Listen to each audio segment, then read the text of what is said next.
Imagine waking up to a world where the Japanese yen is in free fall and the global economy is on edge. This is exactly what happened as the week opened, with the yen declining against a basket of currencies and moving into negative territory against the US dollar.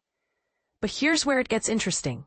The market is awaiting further evidence to clarify the path of Japanese monetary policy normalization, and all eyes are on the Bank of Japan's September meeting. The big question on everyone's mind is, will the Bank of Japan raise interest rates by 25 basis points? The market is currently pricing in a 40% probability of this happening, but investors are eagerly awaiting additional data on inflation, unemployment, and wages in Japan to make a more informed decision.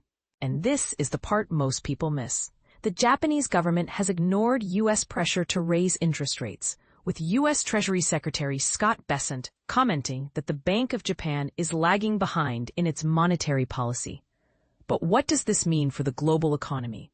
To understand this, let's take a step back and look at the bigger picture.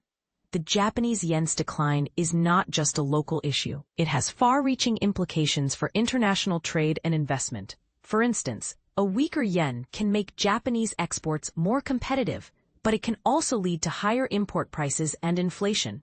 On the other hand, a stronger yen can make Japanese exports less competitive, but it can also lead to lower import prices and deflation. The yen's value is also closely tied to the US dollar. And any changes in the yen's value can have a ripple effect on the global economy. As we navigate these complex economic waters, it's essential to keep a close eye on the market and stay informed about the latest developments. The price of the Japanese yen is currently around 147.58 yen to the US dollar, with a low of 147.08 yen and a high of 147.73 yen. But what's driving these fluctuations? One key factor is the market's expectation of a U.S. interest rate cut in September, which has led to a rise in the value of the U.S. dollar.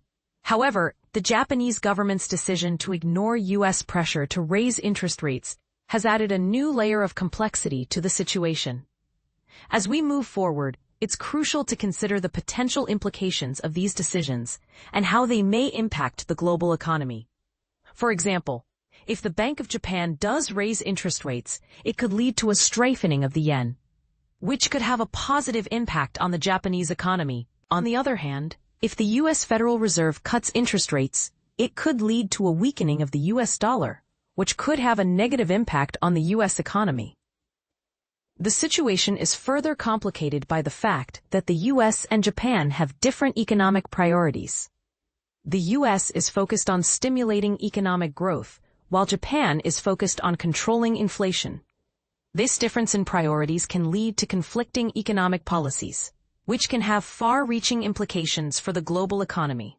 As we try to make sense of these complex economic dynamics, it's essential to ask ourselves some tough questions. What are the potential consequences of a U.S. interest rate cut on the global economy? How will the Japanese government's decision to ignore U.S. pressure to raise interest rates impact the yen's value? And what role will the Bank of Japan play in shaping the country's monetary policy? These are just a few of the questions that we need to consider as we navigate the uncharted waters of the global economy. By taking a closer look at the intricacies of international trade and investment, and by considering multiple perspectives and potential outcomes, we can gain a deeper understanding of the complex forces at play and make more informed decisions about the future. So, what do you think? Do you agree that the Japanese government's decision to ignore U.S. pressure to raise interest rates is a bold move, or do you think it's a mistake? Share your thoughts in the comments below, and let's start a conversation about the future of the global economy.